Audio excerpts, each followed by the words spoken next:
The Chin Hills are slowly coming to life. In the morning mist, 5 brothers rush to their wooden cart. They are between 6 and 13 years old, but it's been several years since the cart was anything but a work tool.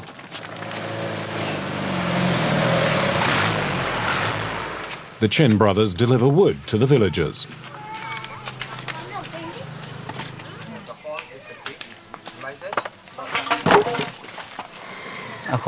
We carry up to half a ton. It's very steep here, and the brakes aren't reliable, so we use branches to block the wheels. You see, these are my brakes. It's the pedal that's connected to the brake with this chain.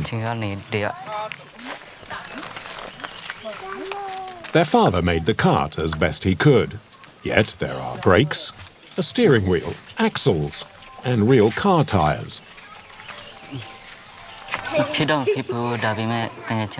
never had an accident, but my friends have. Their wheels fell off and they smashed their carts. There are a lot of accidents here. The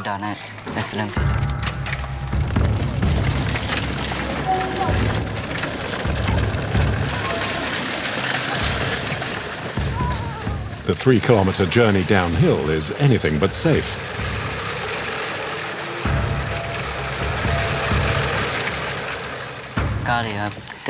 It's dangerous, and it's scary.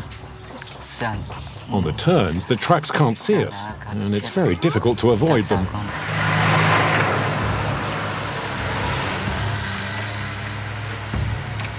Shaken and rattled by potholes, the cart risks disintegrating at any moment.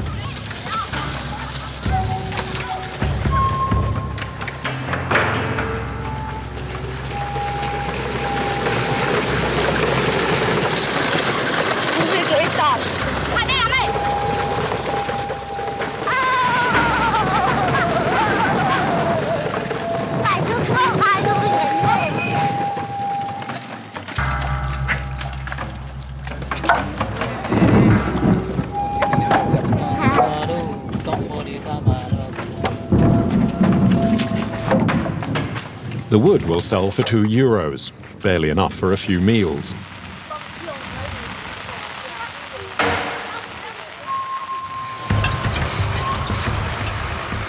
During the monsoon, the roads in Burma can quickly turn into raging torrents of mud and stones. It's slippery, really slippery.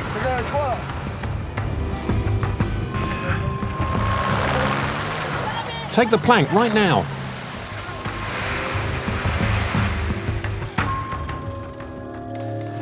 When it rains, there's a risk of landslides. It's a challenge for man and machine. That's how we do things. It gets fixed and fixed again, and then we drive off.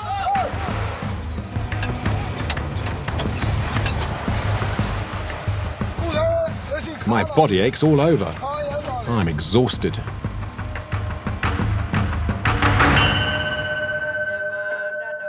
Burma is the land of 1,000 pagodas, a Buddhist stronghold, and a country isolated for 50 years by its communist dictatorship. Its long-hidden sites and people are among the last in the world to be opened up to foreigners, such as the giraffe women. I'll never remove my rings. I like them a lot. Below the ground in Burma lie untold riches, including petrol in the depths of the jungles. You've seen the quality of my petrol.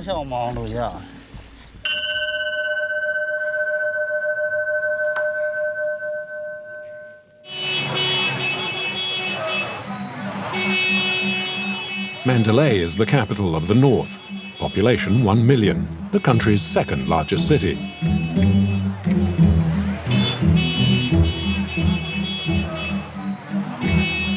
Kusumo, aged 43, has been stuck in traffic jams for an hour and a half.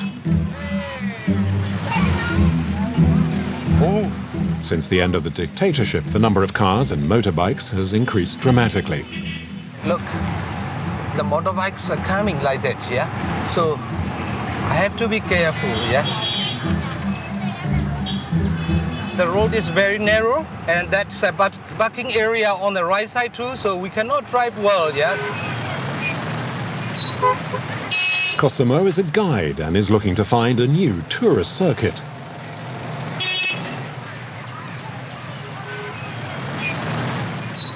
While the military were in charge, most of the country, with a few exceptions, was out of bounds to foreigners.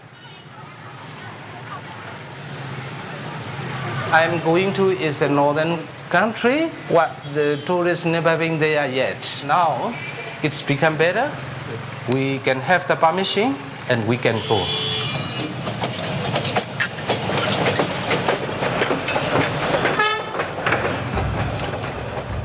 He'll travel about 500 kilometers along one of the worst roads in Southeast Asia.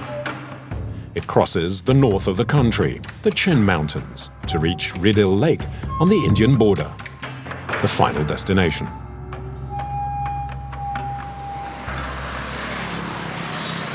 It's pure adventure, as Kosomo has no idea what lies ahead. Squeeze in next to him in the dead man's seat is Nini, the co-pilot.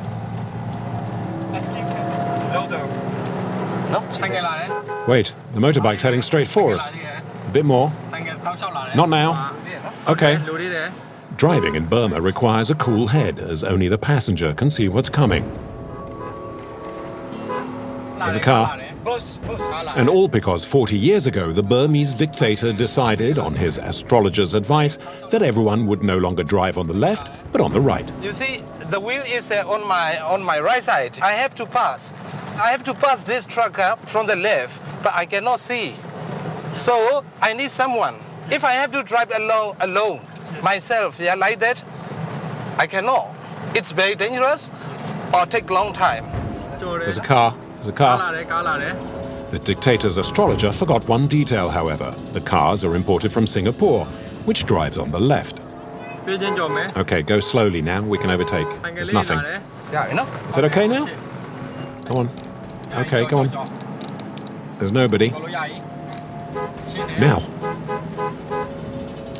It's taken almost 40 minutes to get past the truck.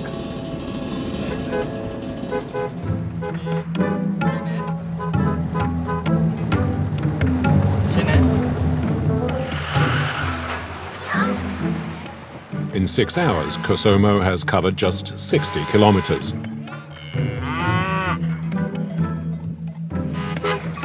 He wants to look at an elephant reserve, which is at the end of this small road. No asphalt here, just a dirt track, and there's trouble straight away. Nini has to check the depth. I have to follow him, yeah? Yes. He showed me where to drive. The monsoon is just beginning in Burma. It lasts 3 months, from June to September.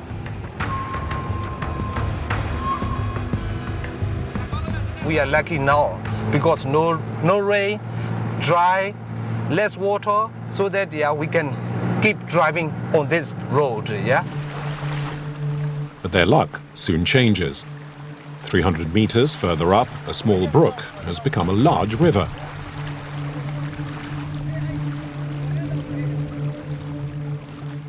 Is there a lot of water there? You mean it comes up to the waist? Yes. Really? Can my car get across? I'm not from the village. Ask that man there. Can my car make it? Yes, this way. Where? Can you guide me across?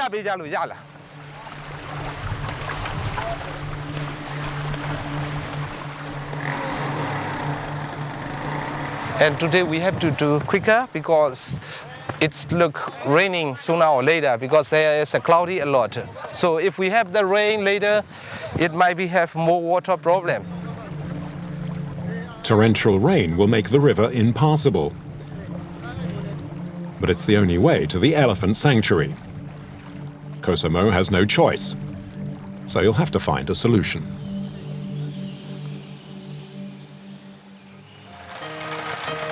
The town of Kalemur lies 200 kilometers to the northwest.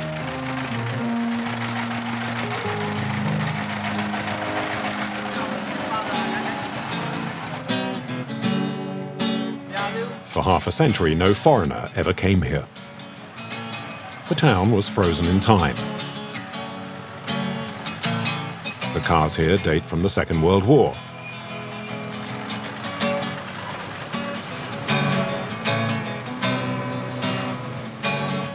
A jumble of trucks from another age.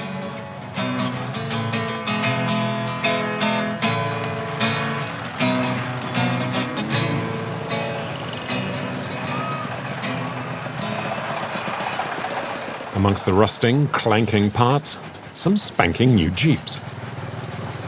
These are unique, entirely handmade in workshops such as Mr. Chin's.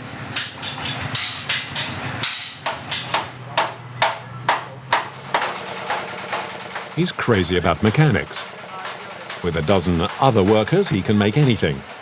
The clutch, suspension, bodywork, all except the engine, which comes from India.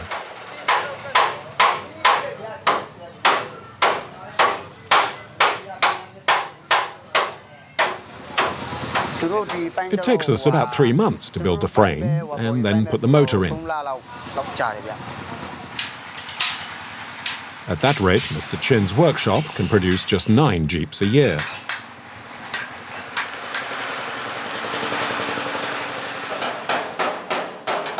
But at 12,000 euros, they're a great deal less expensive than imported vehicles, and they're virtually puncture-proof. Japanese four-wheel drives look nice, but they're expensive and not suitable for our roads, as well as not having enough room to transport things. Our Jeeps, though, are well-made, strong, simple. They're built to handle the climate and the road conditions.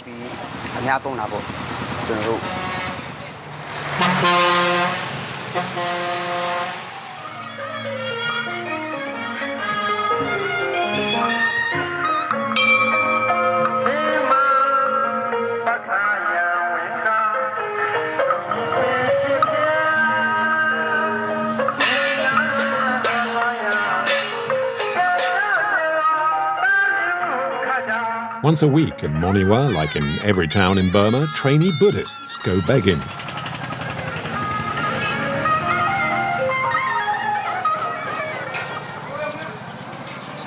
The custom is that people will give them food and money. Onko is too busy repairing his truck and doesn't notice them. Give me some pliers. Onko is just 25 and already owns his small transport company. His only possession is this pile of rusting metal, twice as old as he is, and which, by some miracle, still works. I bought this truck 2 years ago now. I've changed every piece since then, one after another, when I could afford it. The truck is very old. It's more than 50 years old now. I want to buy another one, but I can't afford it. A new one would cost 4 or 5 times as much. So I gradually change parts to keep it running.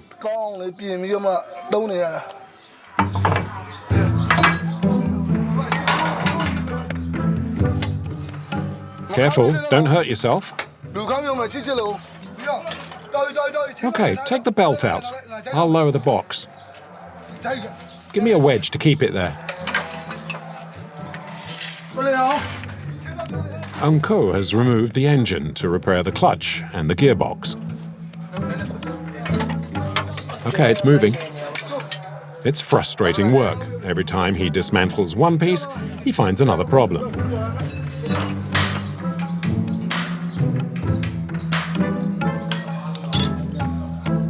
About 15 parts need repairing. It will take all day to get the truck working again.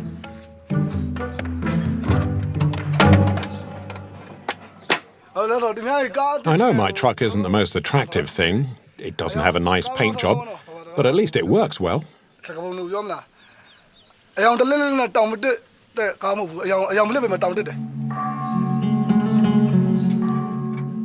The next day, he leaves at sunrise.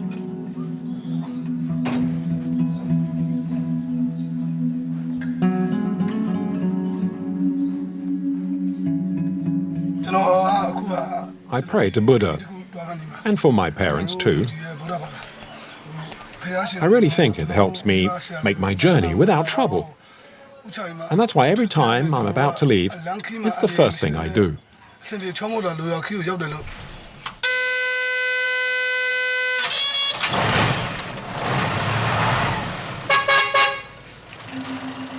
On each journey, his truck becomes his home, where he spends part of his life.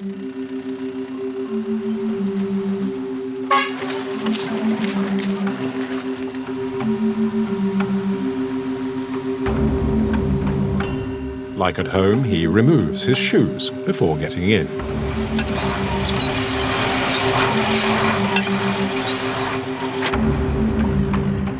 I don't wear shoes out of respect for the truck.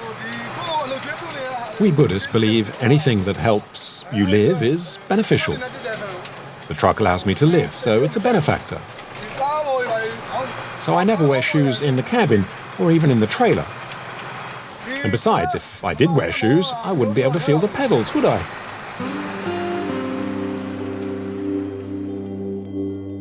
Unko will travel 220 kilometers to reach Kalemyo to pick up a cargo of wood. The trouble on this road is the number of rival truck drivers. If he's late arriving, he'll need to wait his turn. And losing time means losing money. To remain competitive, he'll try a new route, a shortcut he's never driven before. Which way is it now? Ah, this way's best. He's been told the shortcut will save him 2 hours. But first, he needs to cross this bridge. Ni-Yung, his co-pilot, considers their options. I'm afraid the tunnel's too low for the truck. That's why I'll guide him.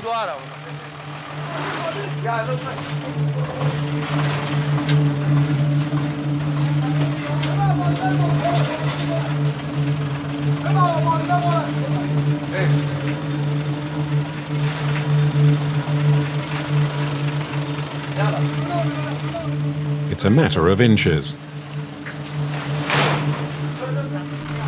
But there's no choice, and this time, the spirits are against him. The roof's stuck under the bridge. We can't go forward, we'll have to reverse.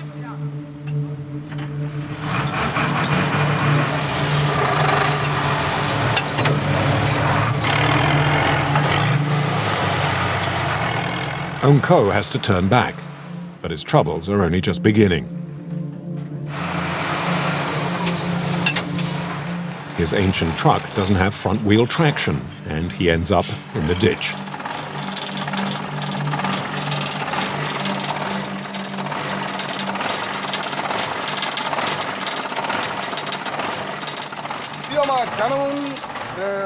The front wheel is stuck fast in the mud. Well, I'll try and get it out.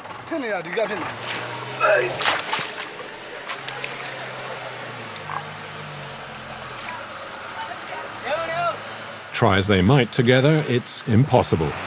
They'll need help.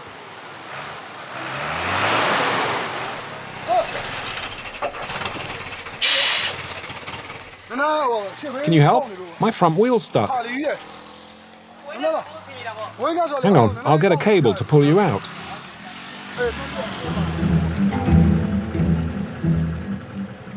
Reverse. And tell him to stay on the left-hand side of the road. To the left, go on. Okay, stop.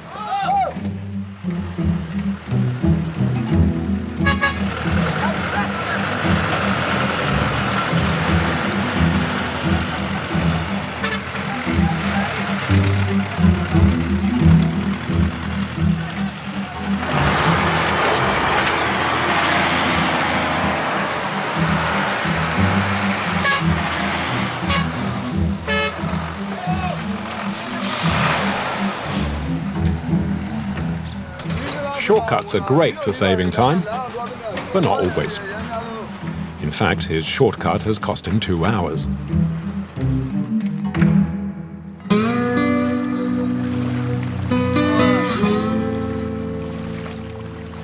Camped out by the river, Kusomo, the tourist guide, is still looking for a way across. He tries his luck. How much is it for the motorbike? 20 centimes. And for the car? The car. Well. We'll cross on the rafts, but they're just taking motorbikes for now. The raft's pilots have to go in the water. If the current's too strong or if it's too deep, they won't cross. He sends out his co-pilot to scout ahead.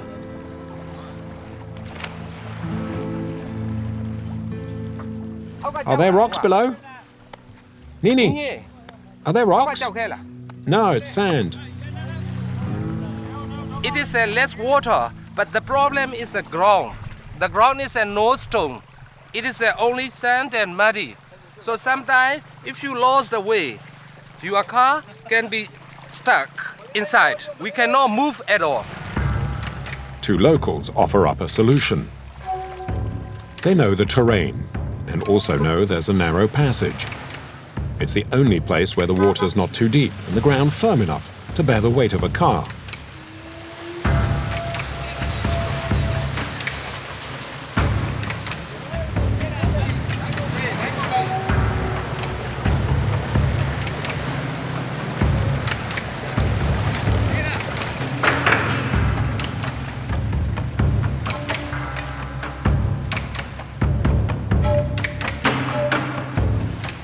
It's okay, yeah, now we have the 4-wheel.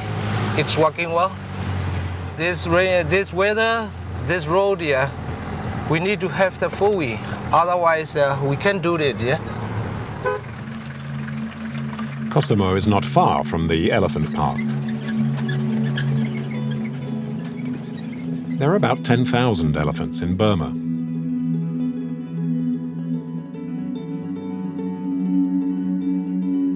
Here, the animals live peacefully alongside man. Yet sometimes something snaps and the situation can change in an instant.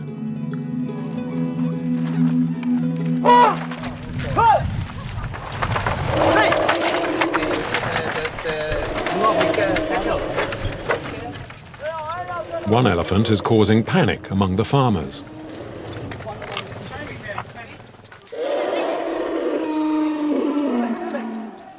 The cows, look at that, they scare off the elephant. So the cattle over there, they pulled the cart away.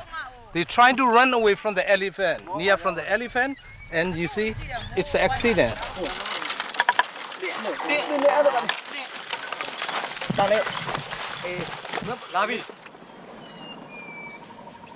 Half of all the elephants in Burma are domesticated.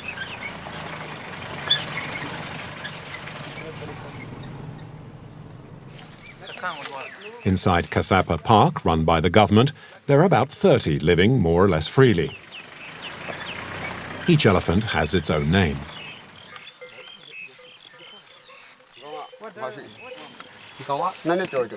That one, the little one, is 2 years old. The other is 34. It's a young female. She's called Silver Moon. Elephants and their drivers have an almost mystical relationship. We take very good care of them. They get a medical inspection every month. These elephants are calm and friendly, but they used to be very wild. We feed them. They used to hide out deep in the jungle, so it was hard to get them all the way here. They used to attack humans.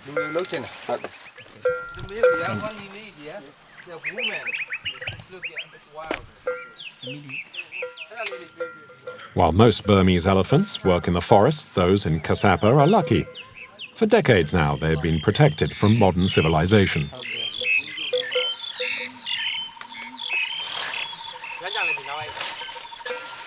They said, yeah, they never seen the tourists. And this is what I like, yeah. Then I would like to bring some tourists in here, and I hope, yeah, more and more tourists in here. How I'm happy people communicate to the other people too. If Kosomo gets to bring tourists to the Kasapa Reserve, the elephant's peaceful existence will likely change.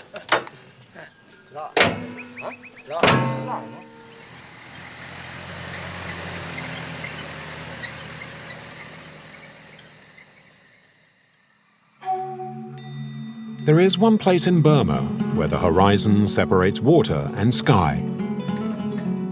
It's Lake Inle. Not far away to the south, close to the border with Thailand, is the small community of Rangu.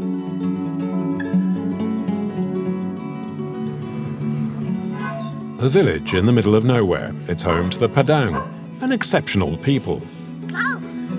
They're probably better known as the giraffe women, and they number just a few hundred. They don't even speak Burmese. And so, to communicate, help from the local school teacher is needed.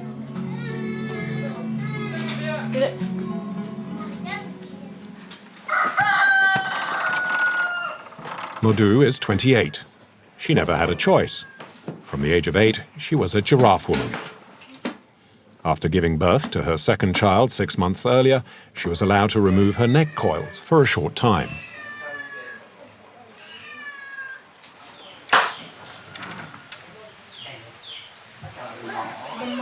But the time has come to put them back on. This woman will help. Some believe the unusual coils were meant as protection against tigers. Others claim it makes the women more beautiful. In truth, no one really knows, but one thing is certain. Modu has no choice in the matter. Don't make it too tight. Oh, it's hard to twist the metal by hand. And then they have to be nice and round, properly shaped. It takes 2 hours to make a beautiful coil. Modu was used to living without the restrictive coils, and now finds it difficult to cope with the brass rings again. She has 6 kilos of the metal around her neck, her wrists, and her ankles.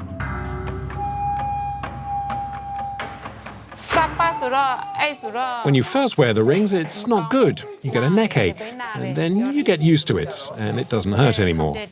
But it's hard to go to the toilet, for example.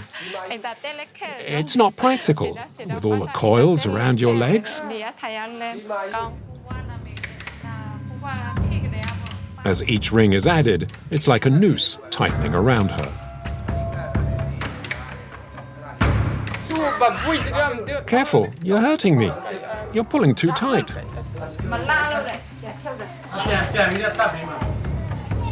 Modu is close to tears. Oh, it burns. When you work every day, you have to wash your body. If not, dirt and sweat will collect. And with the brass, it can cause skin problems.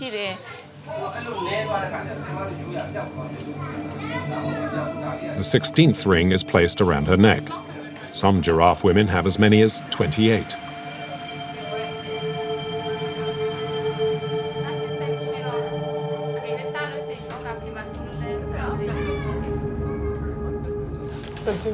I don't want my daughter to have the rings, but it's up to her to decide whether she wants them or not. Soon nobody will have them, so I'd rather she didn't do it. Mae, however, is very proud of her coils. At 49, she's one of the oldest giraffe women in the region.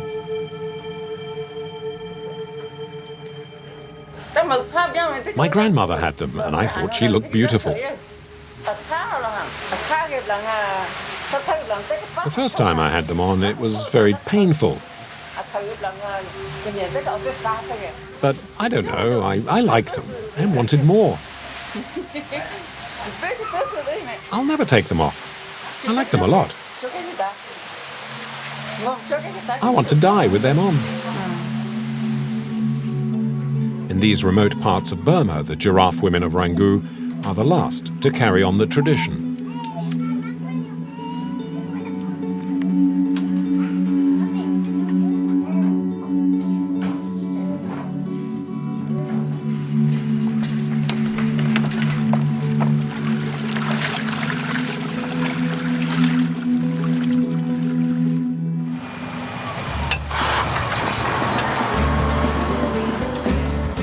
Angkor is just halfway to Kalemyo.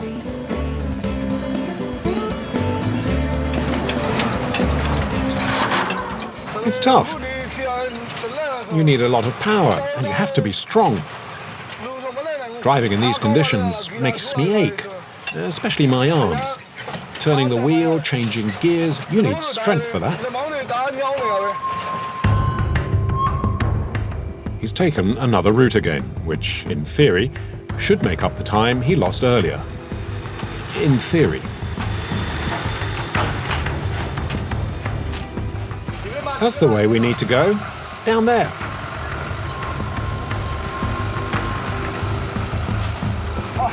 And it's very slippery.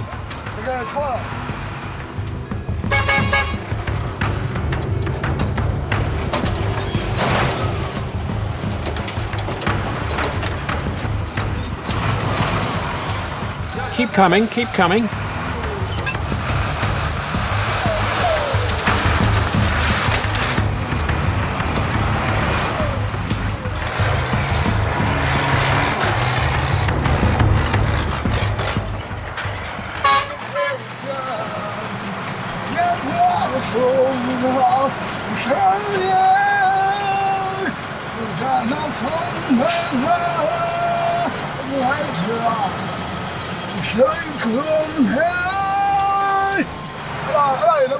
Me, I didn't want to be a full-time driver. My passion was art, music. I'd have loved to have composed songs and play music. I tried hard, but for the sake of the family, I had to become a driver.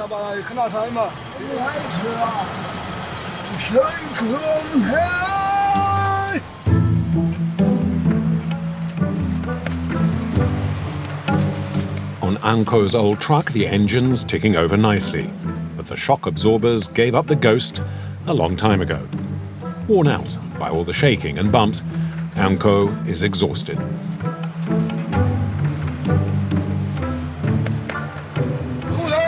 My body aches all over. My back hurts, of course, for sitting all the time and driving over bumps. But it's my arms that really hurt. Actually, it hurts everywhere.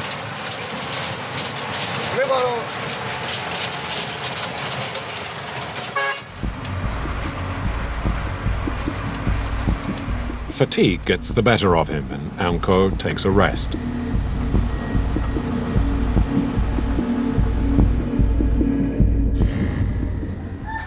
He doesn't even have the strength to wait for lunch.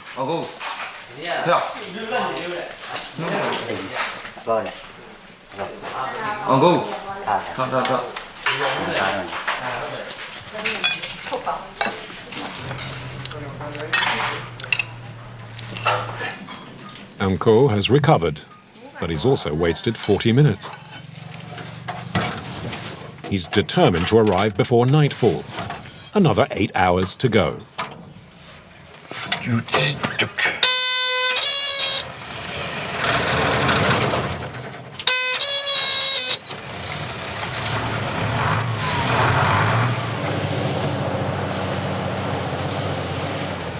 A few kilometers further on, the mud makes the road inaccessible, especially to trucks.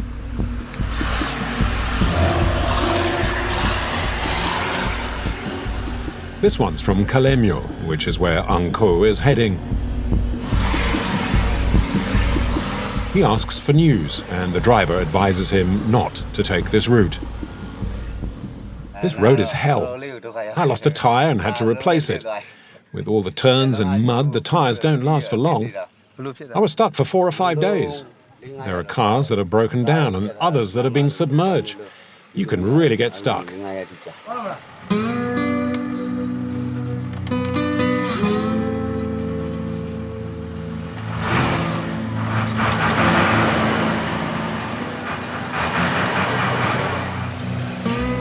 Once again, Anko has to find another way.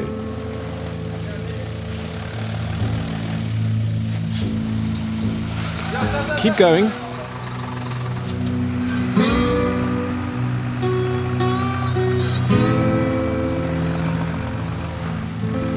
But on the very first turn, there's trouble.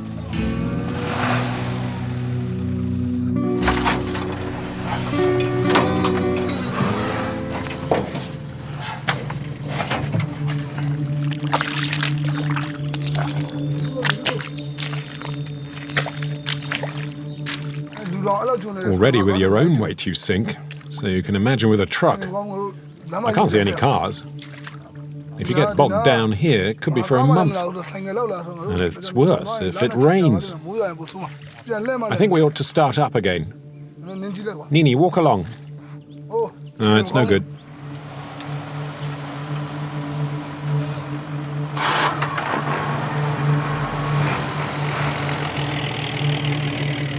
Unko turns back. He's reluctantly rejoining the main road.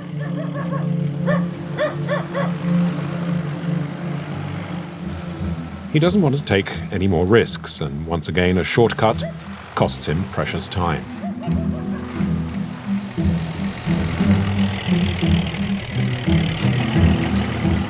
As he reaches Kalemyo, journey's end, it's almost dark, and the competition is already here.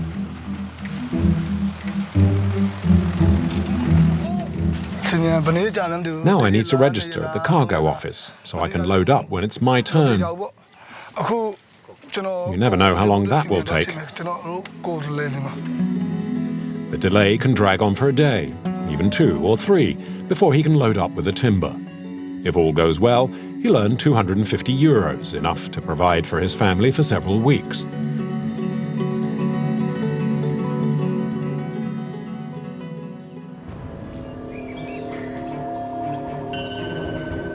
The forest is one of Burma's natural riches.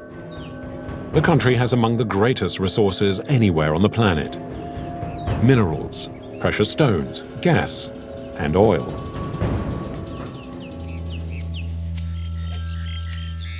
A makeshift camp has been set up in the stifling heat of the Burma jungle. About 15 years ago, small fields of easily extractable oil were discovered here. An old motor patched up with some cables is all it takes to look for the black gold. It lies just 200 meters below ground. People from all over Burma have come looking for it, amongst them Mr. Thengi. I used to be able to get 40 liters of petrol a day, but it's become less and less. Now it's just 8 liters a day. Mr. Thengi used to deal in precious stones before the market declined, so he's invested all his savings in oil. I invested in labor and machinery, in equipment, food, everything. I sell my petrol and my employees get a fixed wage. I invested €800 in 2 years, and thanks to oil, I've made my money back. Now, you've seen the quality of my petrol. You can put it straight into the engine. Hardly need to refine it at all.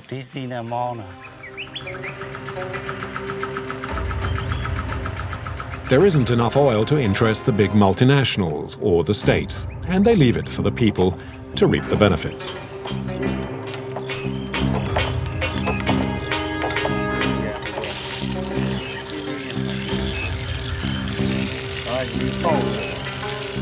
Thousands make a living from this cottage industry. Once extracted, the crude oil is stocked in 25-litre barrels, which are fastened onto motorbikes and delivered to the refinery. I've loaded about 25 litres on my motorbike.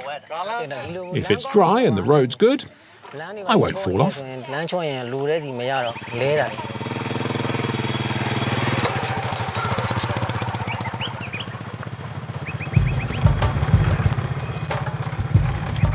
With his explosive cargo, the tanker biker has 15 hazardous kilometers to the nearest wholesaler.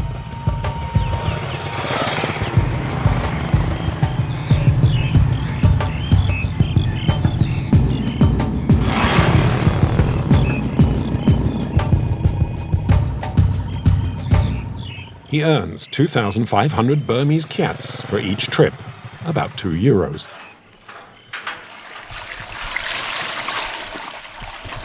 The oil is then transported to Moriwa, the closest town.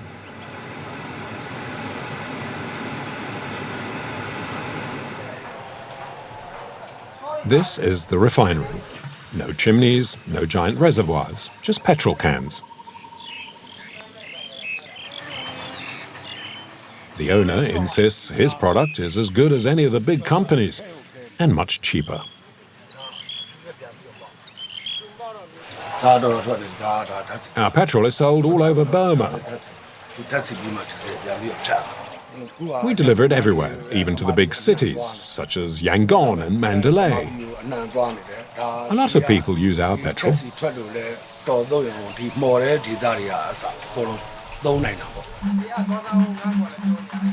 Production is basic.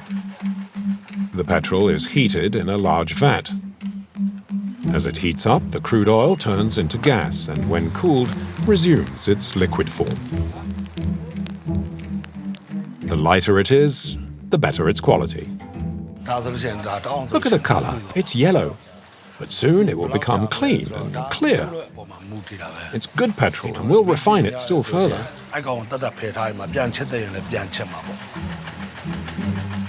The small refinery can produce up to 20,000 tons of petrol a month.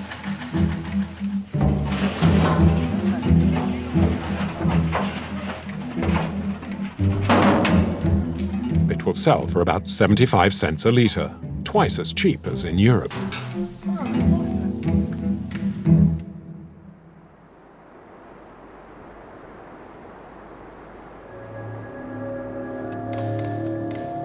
A mist has come down on the small road in the Chin Hills Mountains. Cosimo is just 20 kilometers from his final destination. He can barely make out the edge of the ravine, not to mention the road made slippery by the constant rain.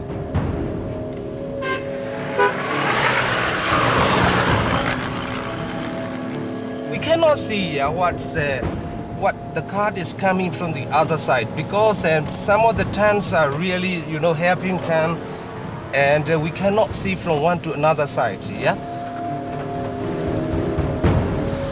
A kilometer further on, one driver was nearly killed when his truck almost fell into the ravine.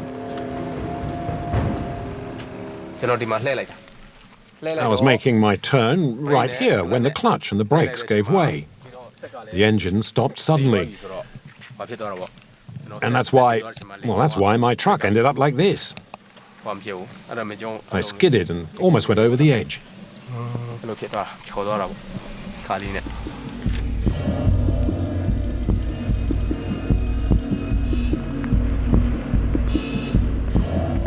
At the summit of the hill, the mist is even thicker, and the danger can come from up above.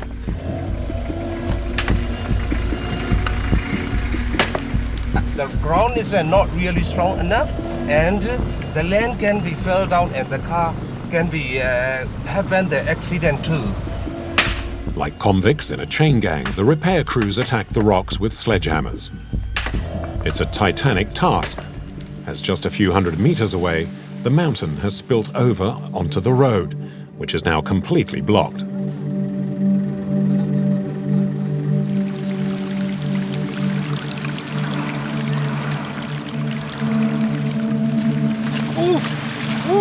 Look.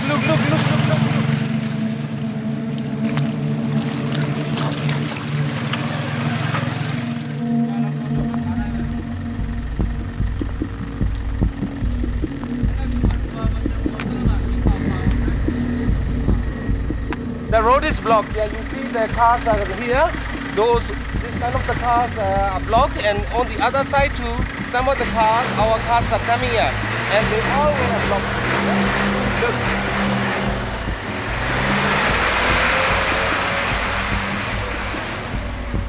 A few diehards try and get through. Some of them on two wheels.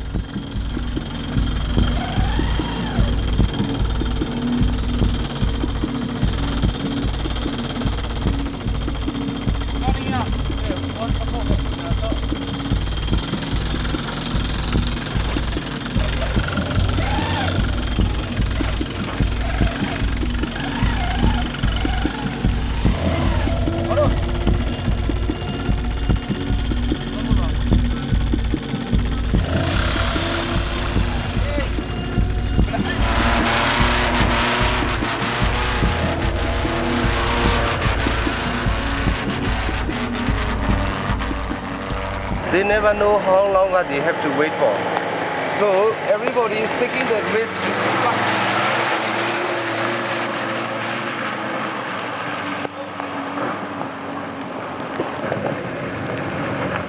Kosomo is one of the last to get through.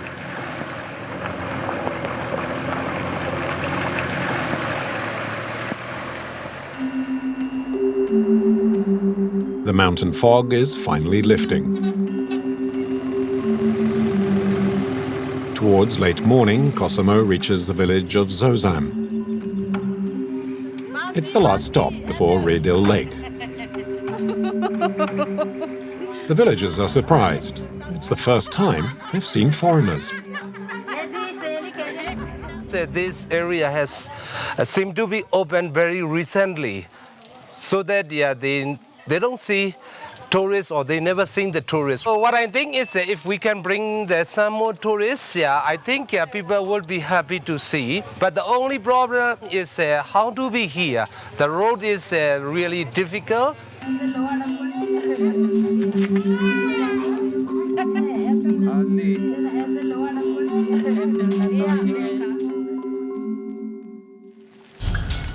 And there's one more obstacle to opening the region up to tourism. Beyond the village, the road is a thick carpet of mud.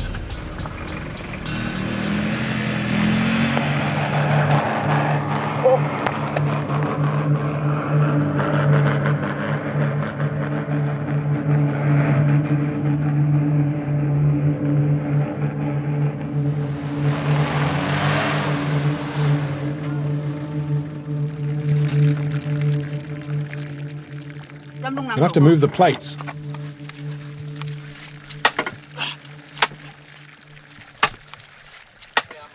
We've already tipped over several times, 3 times I think. Luckily, we weren't hurt.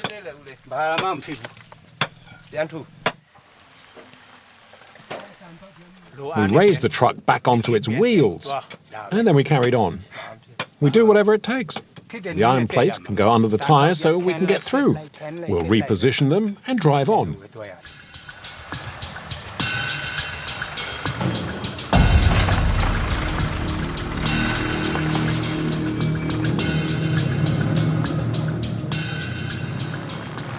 Take the plate now.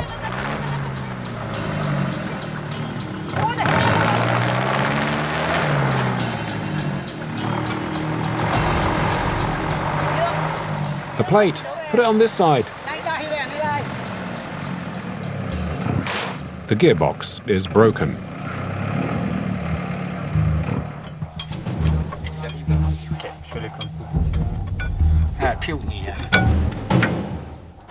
We can't get our 4-wheel drive to work.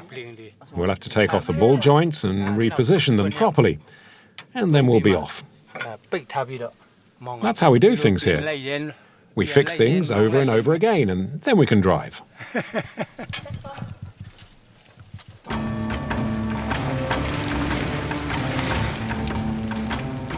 With his 4-wheel drive, Kosomo manages to get through.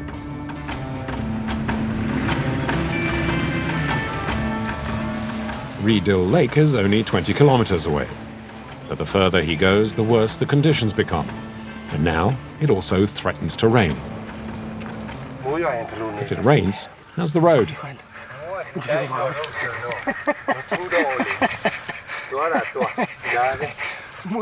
Well, you just have to cope. In the end, Kosomo gives up. The road is going to be getting worse and worse, Okay, I decided, I think it's not better to go to the lake, because I'm not sure about the road, how bad it is too. Now we are going back to somewhere to stay. We are not going to the lake. Sorry for that. Kosomo and his co-pilot didn't reach their objective. But maybe it's for the best. It was Mother Nature's call. And at least some of Burma's treasures will be preserved for just a little longer.